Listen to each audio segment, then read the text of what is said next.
नमस्कार। देशकाल प्लस में आपका स्वागत है। मैं हूं मुकेश कुमार। दोस्तों, ये बड़ी अजीबो गरीब बात है।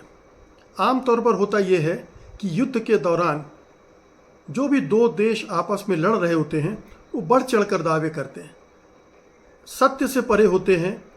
दो विमान अगर उसने गिराए होते हैं तो 5 क्लेम करता है। 5 सैनिकों को उसने मारा होता है तो कहते हैं हमने 25 को मारा है। ये ज़रूरी भी होता है। ये झूठ दरअसल कई बार ज़रूरी भी होता है सेना के मनोबल को बढ़ाने के लिए, देश के मनोबल को बढ़ाने के लिए, और इसे एक हद तक जायज़ भी माना जाता है, बशर्ते वो देश को बेवकूफ़ बनाने के लिए न किया जाए, अपने राजनीतिक हित स्वार्थ सिद्ध करने के लिए न किया जाए। इसीलिए मैं कह रहा हूँ कि ये अजीबोगरीब बात है कि हमारे एयर फोर्स के चीफ एपी सिंह ने अब जाकर ये कहा है 3 महीने बाद कि भारत ने पाकिस्तान के 5 फाइटर जेट और एक हाई वैल्यू सर्विलांस विमान गिराया था। कुल 6 विमान पाकिस्तान के गिराए थे ऑपरेशन सिंदूर के दौरान। सवाल उठता है कि ये जो उपलब्धि थी वायुसेना की, उसको उसी समय क्यों नहीं शेयर किया गया। उस समय हमारे सेना के प्रवक्ता हर दिन ब्रीफिंग दे रहे थे। हर दिन आप देख रहे थे कि 2 महिलाएं थीं, 2 पुरुष आते थे आर्मी के, और वो आपको बताते थे कि आज जंग में क्या हुआ, भारत ने क्या किया। ये तमाम चीज़ें जानकारी शेयर करते थे। लेकिन उन्होंने कभी भी ये बात शेयर नहीं की। उन्होंने परोक्ष रूप से ये तो मान लिया था कि भारत को कुछ नुकसान हुआ है विमानों का। पूरी तरह से स्वीकार नहीं किया था, लेकिन संकेतों में मान लिया था कि युद्ध होता है तो कुछ नुकसान तो होता है, इस तरह से स्वीकार किया था। लेकिन ये कभी दावा नहीं किया कि हमने, भारतीय वायुसेना ने पाकिस्तान के 6 विमानों को गिरा दिया या 4 विमानों को गिरा दिया। ये दावा उस समय बिल्कुल नहीं किया गया। क्यों नहीं किया गया? पहला सवाल तो यही उठता है। इसकी ज़रूरत क्यों महसूस नहीं की गई? अगर भारतीय वायुसेना ने ये कमाल किया था तो उस समय दुनिया को बताने की ज़रूरत थी, देश को बताने की ज़रूरत थी कि हमारी वायुसेना कितनी जाबाज है, कितनी प्रोफेशनल है, कितनी ताकतवर है और कितनी कुशलता है उसमें कि वो इस तरह से पाकिस्तान के विमानों को नुकसान पहुंचा सकती है। लेकिन ये बात नहीं बताई गई। इससे क्या नुकसान हुआ? सेना का मनोबल गिरा, देश का मनोबल गिरा, और अंतर्राष्ट्रीय जगत में भारतीय वायुसेना की भद्द पिटी। हर जगह अंतर्राष्ट्रीय मीडिया में ये चर्चा हुई कि भारतीय सेना तो बहुत कमज़ोर है, पाकिस्तानी सेना के मुकाबले बहुत कमज़ोर साबित हुई, जिसने भारत के 5-6 जो भी दावा वो कर रहा था इतने विमान गिरा दिए और भारत उसका एक भी विमान नहीं गिरा पाया।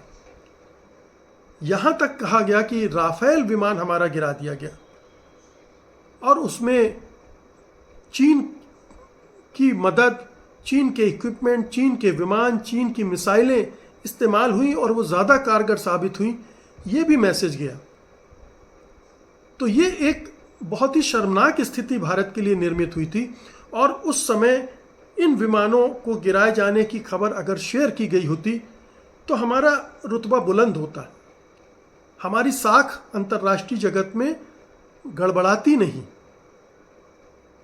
भारतीय सेना की ओवरऑल उसकी जो प्रतिष्ठा है देश में और विदेश में वो कम नहीं होती। लेकिन इस तथ्य को छुपा लिया गया। तो ये प्रश्न उठना लाजमी है कि भारत ने ऐसा क्यों किया। ये भारतीय सेना ने किया या भारत सरकार ने किया? निश्चित रूप से ये फैसला तो पॉलिटिकल लेवल पर होता है। ये मोदी सरकार का ही काम रहा होगा कि उसने रोक दिया होगा कि अभी ये सूचना शेयर मत करो। तो फिर मोदी सरकार के विवेक पर प्रश्न चिन्ह लगता है कि उसने ऐसा क्यों किया होगा। क्या कोई दबाव था, अंतर्राष्ट्रीय दबाव? क्या अमेरिकी राष्ट्रपति डोनाल्ड ट्रंप का दबाव था कि इस खबर को शेयर न किया जाए? क्या भारतीय वायुसेना ने F-16 विमान को भी मार गिराया था, जो अमेरिका का निर्मित विमान है और बड़ा कुशल विमान माना जाता है, ताकतवर माना जाता है। और ट्रंप को चिंता हुई कि हमारे F-16 या F-35 की जो भी सीरीज़ है वो पूरी बदनाम हो जाएगी, इसलिए भारत को दबाव में डालकर चुप किया गया। अगर दबाव में आकर भारत सरकार ने ये किया तो ये तो भयानक विश्वासघात है देशवासियों के साथ, भारतीय सेना के साथ, कि आप दबाव में देश और सेना दोनों की प्रतिष्ठा से समझौता कर रहे हैं। दबाव में आपने युद्ध विराम किया, ये तो एक समझौता था। दूसरा समझौता क्या इस तरह की इंफॉर्मेशन को दबाने के लिए भी किया गया?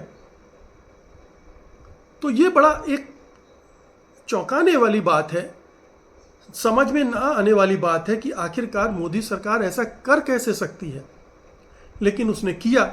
अगर हम भारतीय वायुसेना के चीफ अमरप्रीत सिंह की बात को सही माने, और हमें सही ना मानने की कोई वजह नहीं है, जब वायुसेना के अध्यक्ष ये बात कह रहे हैं तो हमें इसे सच मानना चाहिए। हमें उनसे सबूत की मांग नहीं करना चाहिए। हमें नहीं कहना चाहिए कि आप प्रमाणित कीजिए कि सचमुच में भारतीय वायुसेना ने 6 विमान गिराए थे या नहीं गिराए थे।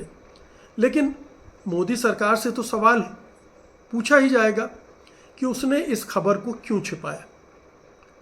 तो इस पूरे प्रसंग का एक बड़ा पहलू मोदी सरकार है, जिसने इस खबर को, इस जानकारी को देश से छिपाया, और उससे जो भी नुकसान हमारी प्रतिष्ठा को हुआ वो अपनी जगह पर एक बड़ा सवाल है भारत सरकार, मोदी सरकार की नीयत पर और उसकी मंशा पर और उसकी ताकत पर, उसके आत्मबल पर, कि उसमें इतनी हिम्मत नहीं है कि वो सच को देश के सामने रख सके। और वो सच जो बड़ा आसान सच, इससे उसकी वाहवाही होती, उसकी तारीफ होती, शाबाशी होती, और जो डिफेंसिव थी वो, उसे डिफेंसिव नहीं होना पड़ता कि 6 विमान पाकिस्तान ने गिरा दिए, हमने भी गिराए हैं।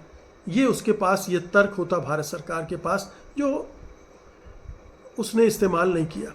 दूसरा सवाल ये है कि ये टाइमिंग क्या है, इस समय ये खबर शेयर करने का क्या मतलब है? क्या ये कोई डैमेज कंट्रोल की एक्सरसाइज कर रही है मोदी सरकार? क्या मोदी अपनी प्रतिष्ठा को बचाने के लिए कर रहे हैं कि इतना डैमेज हो चुका है, अब सेना से कहलवाओ और उससे अपनी छवि निर्मित करो? क्या ये है? चाहे वो विमानों के गिरने का मसला हो, चाहे युद्ध विराम करने का मसला हो, इनसे जो छवि खराब हुई है, क्या मतलब है? खबरें छुपाने का एक और पहलू ये है कि आपने संसद को भी नहीं बताया था। संसद में इतनी बहस हुई, रक्षा मंत्री बोले, विदेश मंत्री बोले, गृह मंत्री बोले, प्रधानमंत्री खुद बोले, लेकिन किसी के मुंह से ये नहीं निकला कि हमने 6 विमान भारत के गिराए, पाकिस्तान के गिराए। है ना कमाल की बात। अब टाइमिंग की बात को थोड़ा और आगे ले जाते हैं। यही टाइमिंग क्यों? क्या इस टाइमिंग का कोई संबंध राहुल गांधी के एटम बम से है जो उन्होंने फोड़ा है, चुनावी धांधली का, और जिसकी चर्चा पूरे विश्व में हो रही है, मीडिया में हो रही है? क्या सरकार डर गई है कि उसकी पोल पूरी तरह से खुलने जा रही है? इतने सारे तथ्य आ जाएंगे कि ये सरकार की वैधता ही प्रश्नांकित हो जाएगी, सवालिया निशान लग जाएगा। इसलिए जल्दी से इसको साइडलाइन करो, कोई बड़ी सी खबर ला दो, सब उसमें बिजी हो जाए। क्या ये मकसद है? क्या ये एजेंडा है मोदी जी का? पता नहीं हमें, लेकिन सवाल अपनी जगह पर है। सवाल वो भी है कि आपने उस समय ये खबर क्यों दबाई, और सवाल ये भी है कि इस समय ये खबर आप क्यों दे रहे हैं। बहुत बहुत शुक्रिया आपका। धन्यवाद। नमस्कार।